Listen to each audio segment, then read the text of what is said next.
like a boss. What's up, ladies? It's Alex from Mindful Attraction 2.0. So in today's video, we're gonna be talking about why do men love to the women they lie. I mean, why do men love, why do men lie to the women they love? Okay, I got that question yesterday, and I'm gonna show you why they do, 3 reasons why, and also and also how to spot them, whether or not they're lying. And also I'm gonna talk about, do men lie to the women they love or more than to the women they don't love? Okay. Let me first go with the first point. Essentially, men usually lie to people who they care about.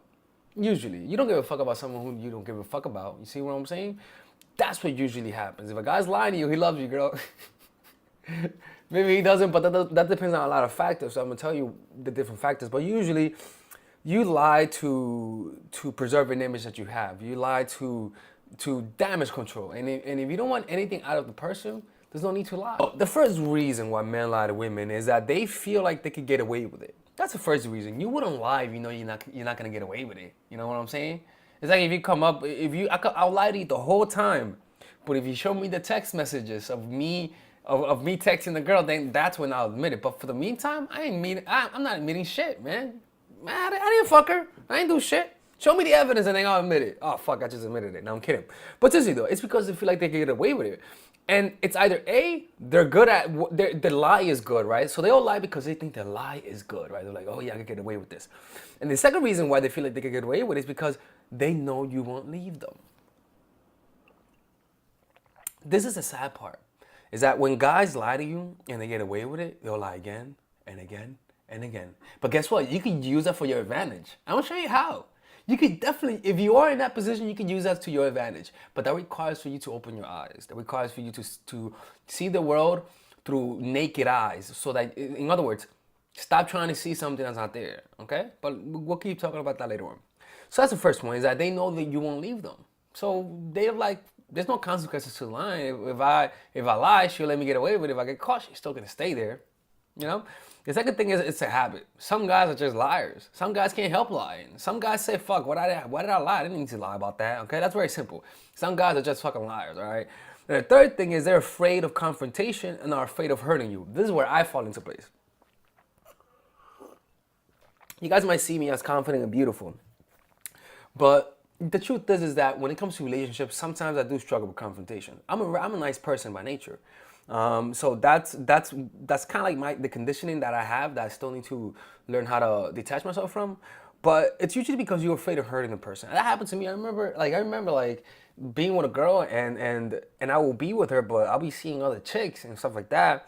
And I'll be on Tinder with her. I'll be on OkCupid with her, and I'll be messaging girls. And she'll be like, "What are you doing?" I'm like, "Just texting my mom." And she's like, "What? Texting your mom, dude? You don't text your mom." I'm like, "Oh fuck." No, I'm kidding with you. That didn't happen. But I will go on Instagram. I mean, on Snapchat, on dating sites around her, right? And the reason why I didn't want to tell her what I was doing is because I was afraid of hurting her. I was afraid that she would leave me. You know what I'm saying? That happened plenty of times, and so sometimes guys lie because they're just being little pussies, you know. And so usually the thing is that when people lie, it's not just because of you, but it's also because of their own problems. You see, and so that's one thing. They're also afraid of hurting you. It's not easy admitting something like you cheated on them. It's not easy, especially if you said the last time you're never gonna do it again. You feel disappointed. If you're a normal person, the guys feel sad that they hurt you. Nobody wants to hurt people. That's why it's hard breaking up with people, even people you don't like anymore. So you'll lie, you'll act interested, even though you're hurting yourself in the process, and you'll say that you love them, you know? And that's also one of the reasons why men lie. And also, the biggest point is because they're cheating, you know, like I said earlier, right? So just because he's lying doesn't mean he loves you, that he doesn't love you. But at the same time, if he's lying to you, just because he loves you doesn't mean that's a reason to stay, you know? And it's hard though, because I understand. You may have a fantasy, you may like him, he may be nice, he may have a nice dick, you know what I'm saying? I know, trust me, I know how that feels. Not from my side, but from her side. I know how that feels. So how do you spot when he's lying? How do you know if he's lying to you? This is the strategy, okay? This is not a 1, 2, 3 kind of thing. This is more like a strategy. First, think ahead and begin gathering evidence. If you feel like he is lying to you, don't panic, okay? Relax. Put the knife down, relax, okay? Don't panic if you feel like he's lying to you, okay? I should make a separate video on this, what to do when a guy's lying to you. Yeah, I'll make a video on that. Yeah, please remind me to make a video on that. So think ahead and gather evidence, all right? So, but how do you gather evidence? Because you can't gather evidence if he's defensive. You know, humans are naturally defensive, right? So that what you have to do is act dumber than you are, right? Act ignorant. If you notice that he's texting you, if you see a text from a girl, don't say, who's the bitch? No, just look, ignore, act like you didn't see nothing. Let that shit gather up. Look, shoplifters, not because I was in the past, shoplifters, the reason why shoplifters get caught is not because they're good, it's not because they're not good at it, it's because they get comfortable. Security acts like they're not watching you. But if you're shoplifting and security's chasing your ass, watching you, trust me, trust me, you're not gonna be shoplifting, okay? So in other words, you gotta act like you don't see nothing, so that his guard can lower, so that he doesn't get another phone. So because each time you catch him, he's gonna either A, try to get better because you know you're gonna leave him, or he feels like you're gonna leave him, or B, he's not gonna give a fuck because you know you're gonna stay. You know what I'm saying? So that's one thing. You gotta lower his guard, think ahead. The next thing is if you do catch him on the lie, act like it's no big deal and see what happens. So if you're noticing that he texts a girl and you're like, who's the girl? Don't be like that. Be like, oh, is that your friend? Oh, no, that's a friend. Hey, it's cool if it's a girl. I don't mind. Seriously, like, I don't mind. What? Like, what? No, I don't mind. Like, I don't give a fuck. Like, you can do whatever you want. Like, you might say that's fucking crazy. He's gonna think like it's a setup. Trust me, he's gonna think like it's a setup. That's not the point. The point is to see how he reacts. Does he say, oh, you don't mind?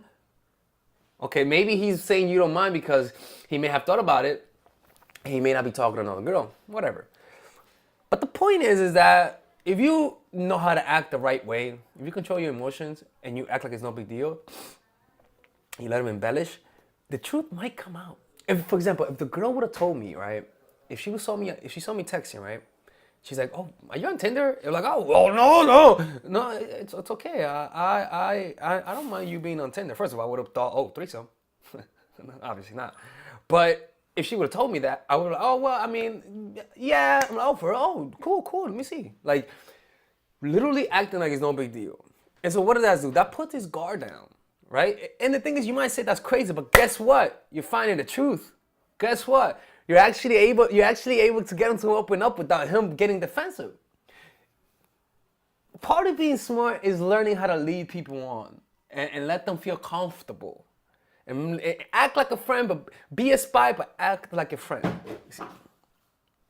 See what I'm saying? All right, ladies and gentlemen, if you guys ever want to learn how to use your feminine energy to influence people, learn how to use your masculine energy to become more assertive, and also learn how to blend both energies to improve your dating life, your spiritual life, honestly, your relationship life, your family life, your career life, this is the course for you. If I had to make a course for my nieces, I have two nieces, one is 19 and one is 15. 16. Holy shit. Oh my God, he's a bad fucking uncle. He's a bad uncle. Get him. Shut up, Melissa. You should get this course, right? And this is the course that I will make for them. So, for example, watch the curriculum, right? In the first week, we're going to be showing you how to establish a strong masculine foundation without letting it hurt your feminine energy. This masculine foundation is a source of who you are, right? It's your bodyguard. Without this, whatever feminine energy you create will be destroyed by the outside, because your masculine is your shield. So we'll talk about goal setting. We'll talk about how to develop a serious attitude.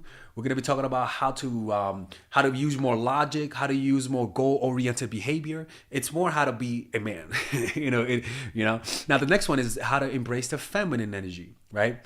This one would teach you about how to minimize excessive masculine traits, developing self-awareness, healing abundant feminine energy, regulating your emotion, mastering voice qualities and facial expressions, surrendering control, and allowing pain to be felt. This is honestly, this will supercharge, like Kaioken, your masculine energy. After that, we have femininity in the workplace and how to be feminine in the workplace without letting people take advantage of you, and the nuances of how women on power should behave versus women who are subordinates in the workplace, and even the dress code. This is based on psychology, people. It's kind of insane. I'm actually excited about this one. The next week, we talk about navigating the labyrinth of male and female friendship. And this, a lot of women find confusing, so we talk about that.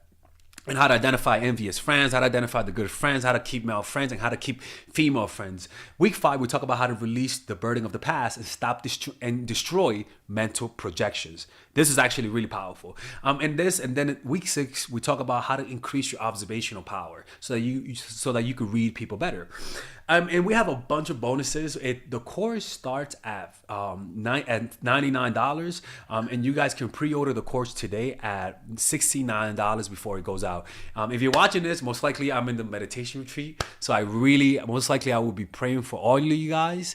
And just click on the description down below of the video. Right there, you'll see it, and you could pre-order that course. It's gonna be out by the end of next month or the beginning of February of March. One of the two people, because I have a 10-day retreat to do, and I want to finish the course after the retreat, because I think the ideas are gonna be so much better. All right, man. I'll see you guys later. Pre-order, man. I'm closing the channel.